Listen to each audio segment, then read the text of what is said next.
नमस्कार और स्वागत है आपका सोनल कंप्यूटर्स पे। ये ज्ञानदीप पोर्टल आपके सामने पीले अक्षरों में दिख रहा है। तो ये वो पोर्टल है जिस पे कि बच्चों को एडमिशन नामांकन कराया जाता है।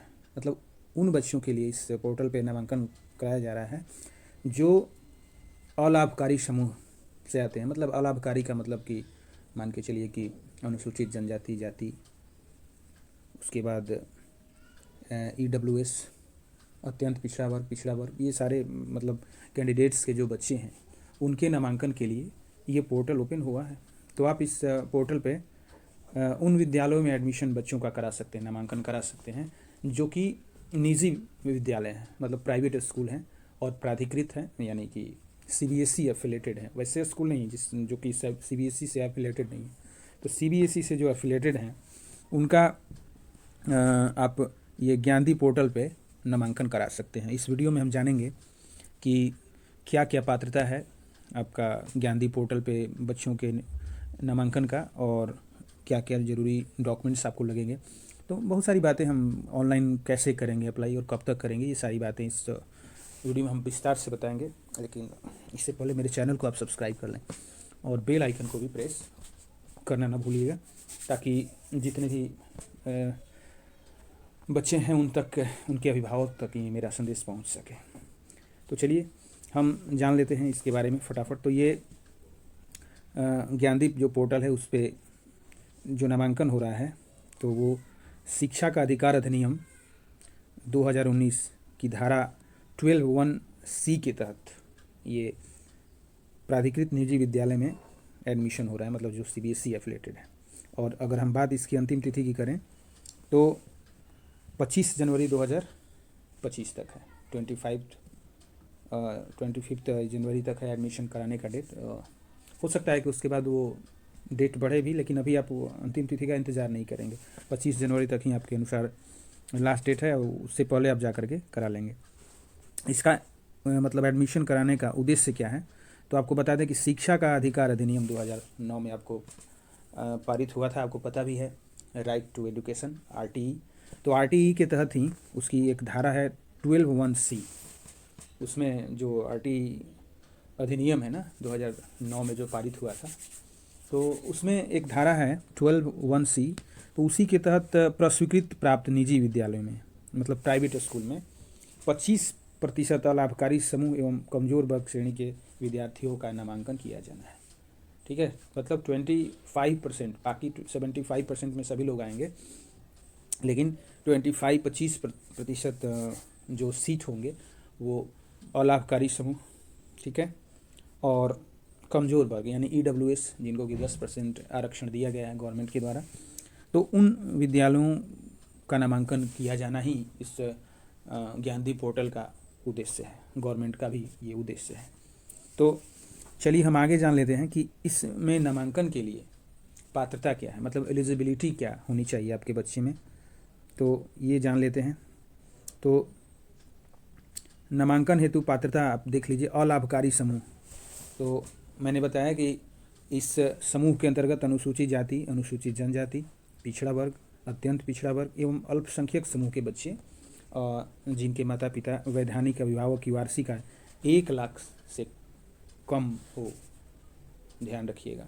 मतलब वैसे ही व्यक्ति जो अलाभकारी समूह यानी अनुसूचित जाति, अनुसूचित जनजाति और पिछड़ा वर्ग, अत्यंत पिछड़ा वर्ग यानी EWS, BC, बैकवर्ड कास्ट एवं अल्पसंख्यक समूह यानी जो उसके बाद कमज़ोर वर्ग।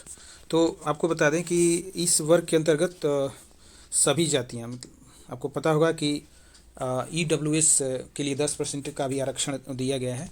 तो इस विद्यालय में ज्ञानदीप पोर्टल पे निजी विद्यालयों में EWS कैंडिडेट्स के लिए भी एडमिशन जारी रखा गया है। तो इस कमज़ोर वर्ग के अंतर्गत सभी जातियां, मतलब अनुसूचित जाति, अनुसूचित जनजाति, बैकवर्ड क्लास, EBC को छोड़ के बाकी सारी जातियां जो है इसमें आवेदन कर सकती हैं। लेकिन इनके माता पिता का जो वैधानिक अभिभावक होंगे उनकी वार्षिक आय जो है वो 2 लाख से कम होनी चाहिए। 2 लाख रुपए से इनकी आय कम होनी चाहिए, तो वे पात्र हैं।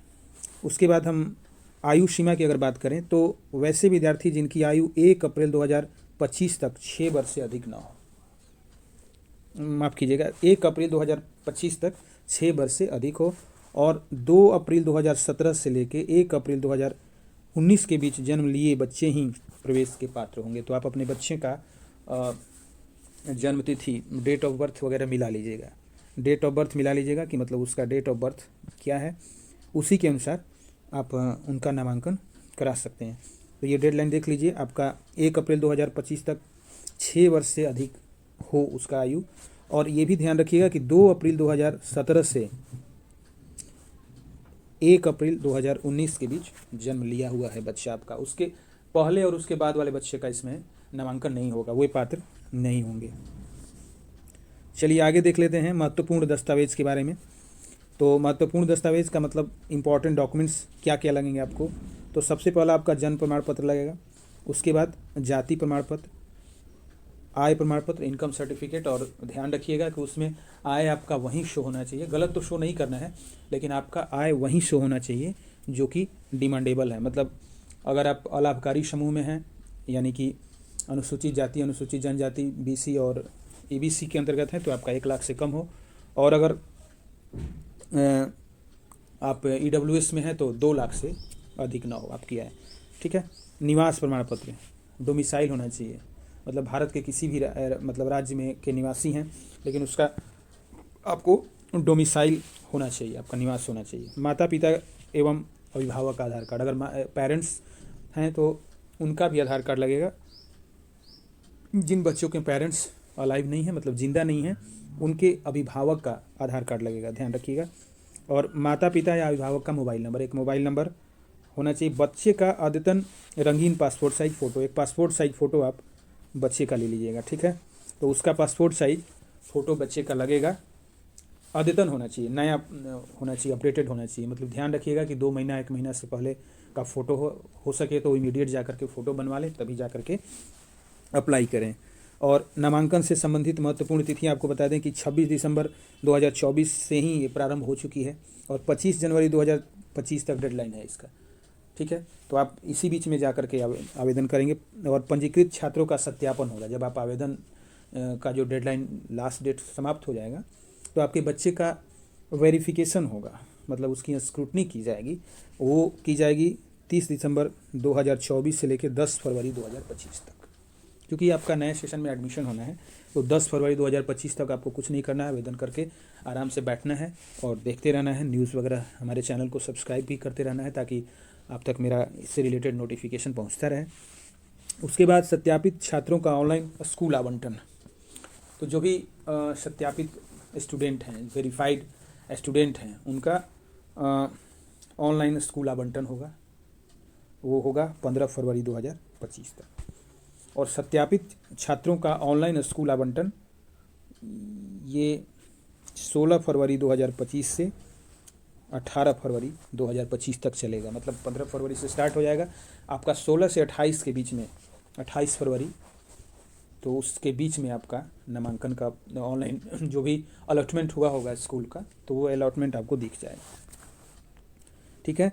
उसके बाद नामांकन हेतु ऑनलाइन आवेदन की प्रक्रिया जान लेते हैं। कैसे बच्चों का आप नामांकन करेंगे उसकी प्रक्रिया जान लीजिए।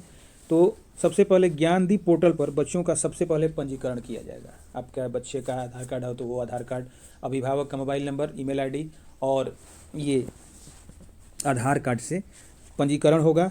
अभिभावक या बच्चे अपने मोबाइल नंबर के साथ ज्ञानदीप पोर्टल पर पंजीकरण कर सकते हैं। आपके पास मोबाइल नंबर होना चाहिए चालू हालात में, बच्चे के पास तो नहीं होगा, बच्चा है तो, लेकिन जो अभिभावक हैं या गार्जियंस हैं उनके पास होना चाहिए। उसके बाद ऑनलाइन आवेदन फॉर्म भरने के दौरान माता पिता का या अभिभावक के आधार कार्ड का सत्यापन अनिवार्य होगा तथा बच्चों के आधार कार्ड का सत्यापन वैकल्पिक होगा।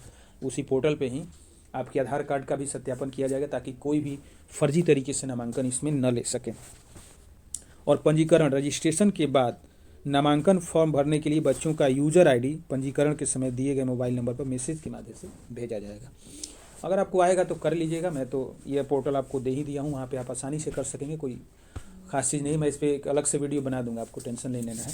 तो इसमें आपको मैं एक वीडियो तुरंत बना करके डाल भी दे रहा हूँ, लेकिन आसानी से आप कर सकते हैं। नहीं होगा तो आप किसी साइबर कैफ़े में भी जाके करा सकते हैं। और इस यूज़र आईडी द्वारा लॉगिन करने के पश्चात बच्चे के माता पिता या अभिभावक माध्यमिक शिक्षा विभाग बिहार सरकार के ज्ञानदीप पोर्टल के माध्यम से ऑनलाइन नामांकन भर सकेंगे। ये ज्ञानदीप.rt.bihar.gov.in है, इसका लिंक मैं प्रोवाइड आपको कर दूंगा। तो उस पर जा करके आप आसानी से नामांकन लॉगिन करके अब आगे की प्रक्रिया जो है वो पूरी कर सकते हैं। तो उम्मीद करते हैं कि ये जानकारी आपको बहुत अच्छी लगी होगी, और अच्छी लगी होगी तो कृपया करके आप अपने दोस्तों को भी इसको शेयर कर देंगे और मेरे चैनल को सब्सक्राइब भी कर देंगे। आपके बच्चे के उज्जवल भविष्य की कामना करते हुए हम आपसे विदा लेते हैं। नमस्कार।